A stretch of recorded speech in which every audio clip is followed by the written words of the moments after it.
In order to think about interdisciplinarity and disability, I really need to go back to my own situation, my own history of education. So I grew up in a place that wasn't very sophisticated, and it was, of course, way before the Americans with Disabilities Act. So there was no way, there was even no concept of accommodating my own disabilities in the schools that I went to.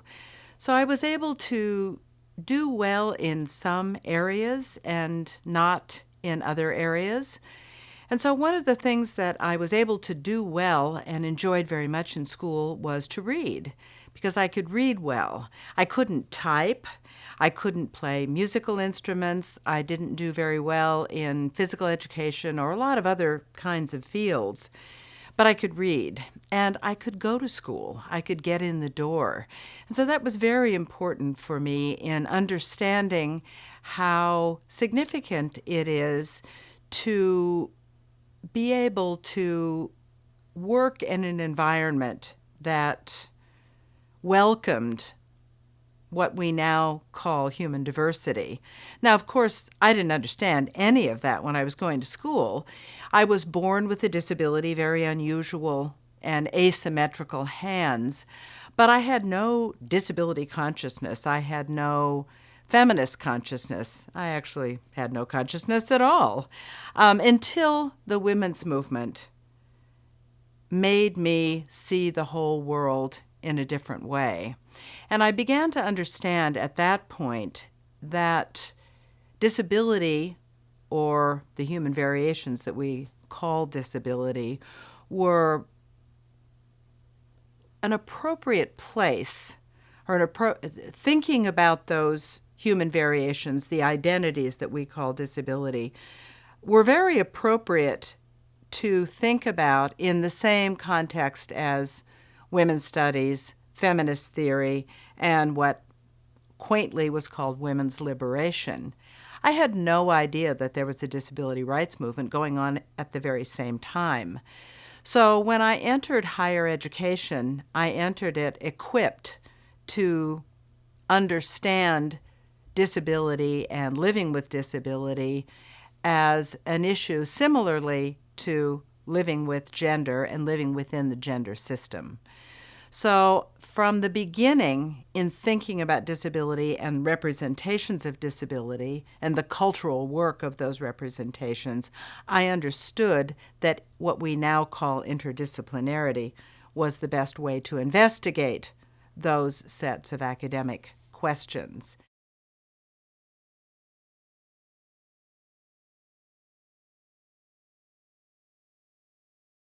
Basically, the idea of shaping the world to fit bodies rather than shaping bodies to fit the world, which is a wonderful kind of slogan, if you will.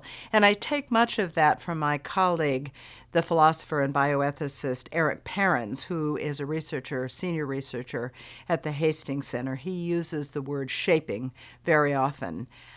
And it's what we would call, in terms of critical theory, a social constructivist understanding of identity formation.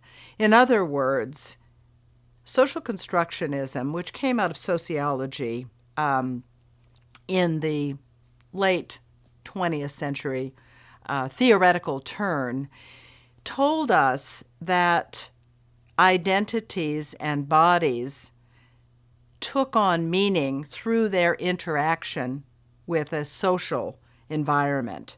So critical disability studies developed from this social constructivist understanding of gender and race.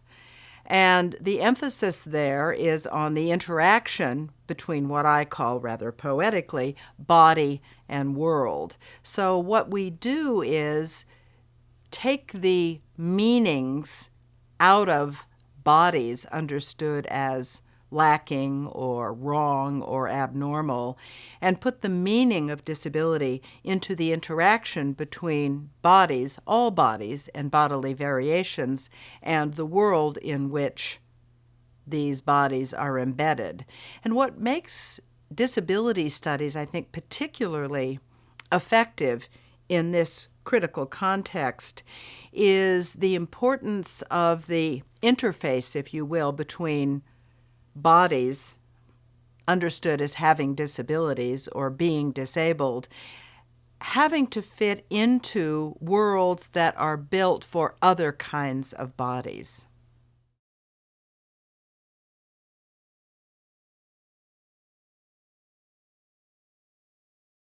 That's a wonderful question, and we need to turn again to history in order to think through the changes in attitudes and the changes in the world that began to happen starting in the very late 1960s in the United States and worldwide as a result of the disability rights movement, which started to put pressure on policy and on law and on government in order to put in place regulations and changes that would assure, or at least start working toward, disability justice, disability inclusion, disability desegregation. So those early laws, starting, for example, in 1968 with the federal statute called the Architectural Barriers Act, that required federally funded buildings to become accessible to people with disabilities. In 1968, no one had any idea what that meant. So what happened was that ramps, ugly metal ramps, were fastened onto the fronts of buildings, and they were thought to, at that time, ruin the aesthetic value of the buildings. It was unclear as to who would use them, how they would operate.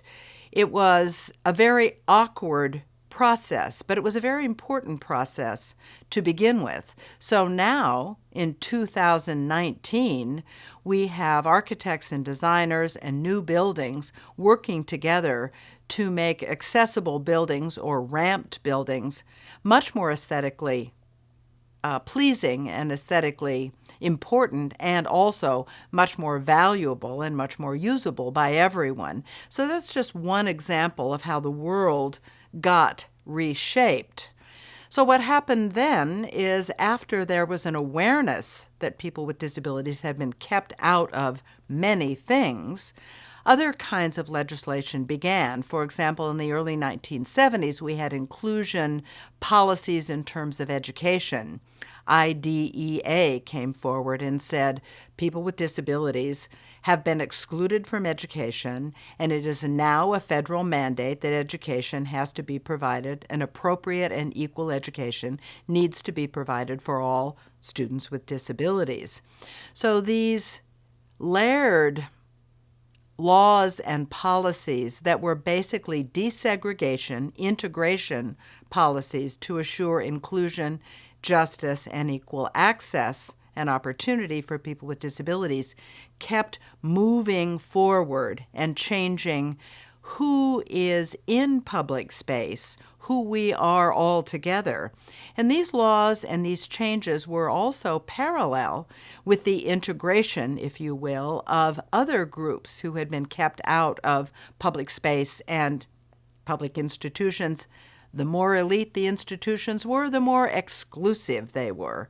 And the most important contribution that disability integration or disability inclusion, depending on how you want to talk about it, offered is that it changed the way the world was built through accessible technologies that now everyone is able to benefit from, whether these people identify as people with disabilities or non-disabled.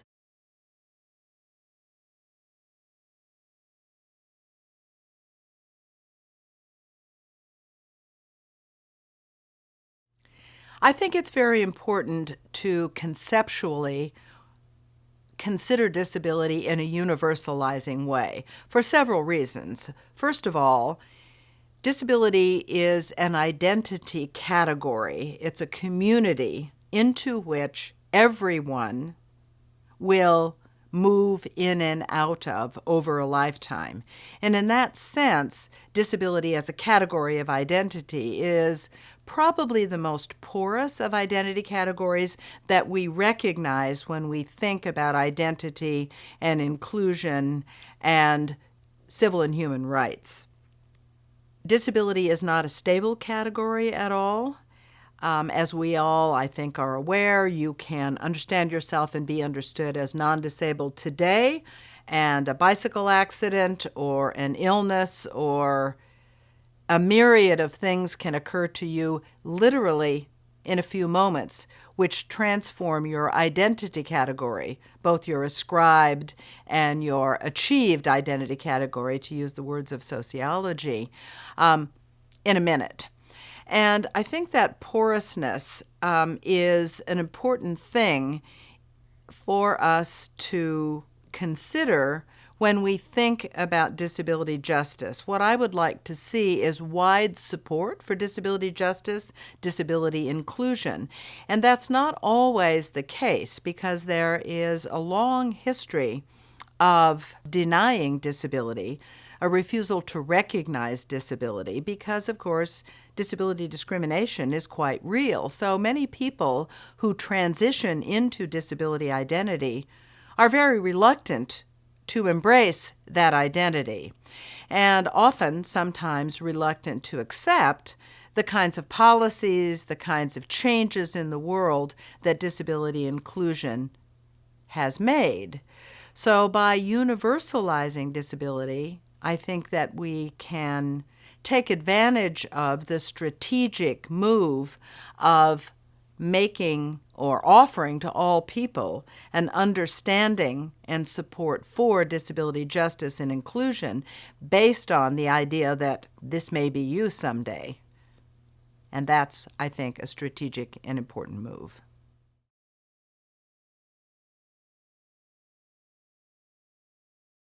As I began to work on the meaning-making function of narrative and language and literature and art, as we do as humanists and literary scholars, I began to understand that I needed to consider other methods and other disciplines in order to do the work of bringing forward disability, justice, and inclusion, which is what I understand part of my mission to be as a professor, a knowledge maker in the world we live in now.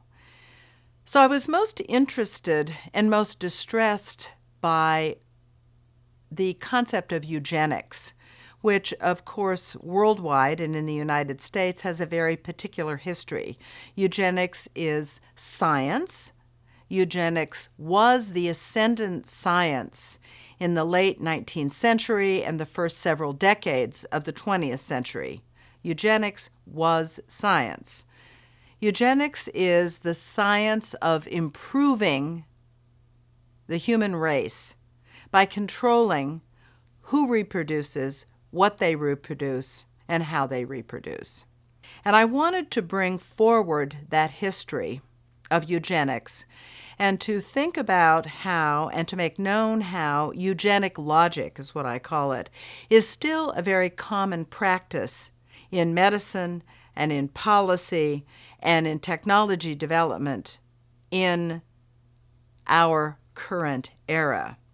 And in order to do that, I needed to undertake bioethics as a field, because bioethics as a field is the enterprise that can most effectively address eugenic practice now.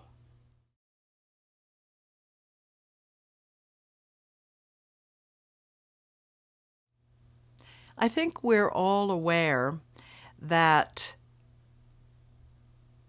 knowledge and the production and dissemination of knowledge has become increasingly specialized in what we might call our modern era. There is more knowledge, there's more information, there are more practitioners of knowledge making and dissemination, what we sometimes call research, and teaching and publishing than there ever have been. And with that increasing specialization is an increasing, if you will, balkanization of knowledge and knowledge practice. And so it becomes important for us to be able to talk across these specializations, these knowledge specialties, in order to recall and to practice the importance of why we make knowledge, what we do with knowledge, what the ethics, if you will, the morality of knowledge and its application in human communities and in human lives might be. So any kind of an undertaking which brings people that we may think of as scientists or healthcare practitioners in contact with and in conversation with those of us who work in areas that we might call the humanities or the social sciences is productive because it can lead us to think about what contributions each of us can make to the overall enterprise of making and using human knowledge in the world in effective and ethical ways.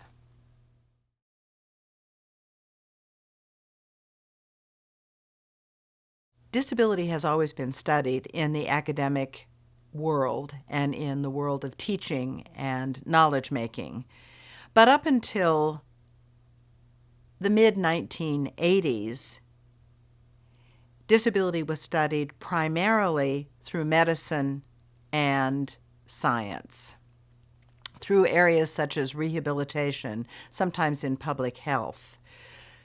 Critical disability studies, which began emerging, as I said, somewhere around the 1980s and maybe a little bit before that, looked at disability through the lens of culture and social relations.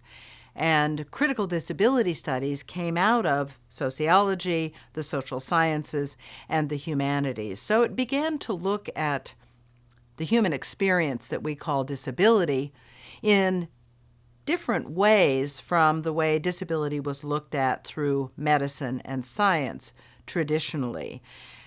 There is questioning, of course, theoretically, and this is maybe what we want to call theoretical progress, in that one of the important elements of any kind of critical theory is that it is self-reflexive. So the very term disability and the very term studies, of course, has been, as we say, interrogated in interesting ways. And there has been a new politics of self-naming in this area. So many people are thinking maybe we ought to call this crip theory. Perhaps we ought to think about this in terms of health humanities or medical humanities or healthcare ethics.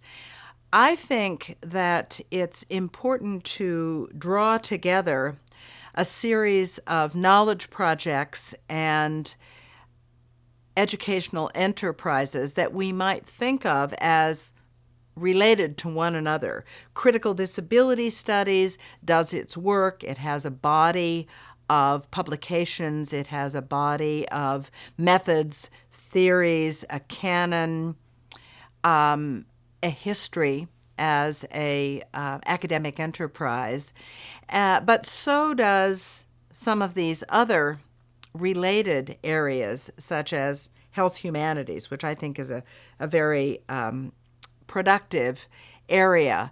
And to think about how all of these areas have a specific history and how they all can work together in order to undertake what it is that we imagine doing in the academic world in knowledge building and dissemination. I am now a bioethicist. I decided when I wanted to think about eugenics in terms of bioethics, I wanted to do so from a position of some authority. So a former colleague of mine, Adrienne Ash, was a woman who worked in bioethics as a disability bioethicist very early on. And she practiced bioethics but wasn't trained in bioethics because, of course, there wasn't training in bioethics when she began to do this work. And Adrienne was a blind woman. I think she was trained in sociology or maybe educational psychology. She practiced bioethics by writing and researching, often partnering with Eric Perrins at the Hastings Center. But the work that she did that was most effective is that she would get up in front of audiences of bioethicists and healthcare practitioners and scientists and doctors, and she would say, quality of life is not determined by disability. And she said it from the position of a blind woman. And the effect of Adrienne saying that from the positionality from which she said that was the most effective part of her work. And when I decided I wanted to follow Adrienne and to work in bioethics, I wanted to make sure that I had, as I said, some knowledge and some authority. But I've learned a great deal about bioethics, and I've published in bioethics venues. I am able to know the literature, and I think it's been a very effective way to produce the knowledge, to make the arguments, to find the colleagues and the venues in which I want to do work now about eugenics and the ethics of eugenic practice in the world we live in now.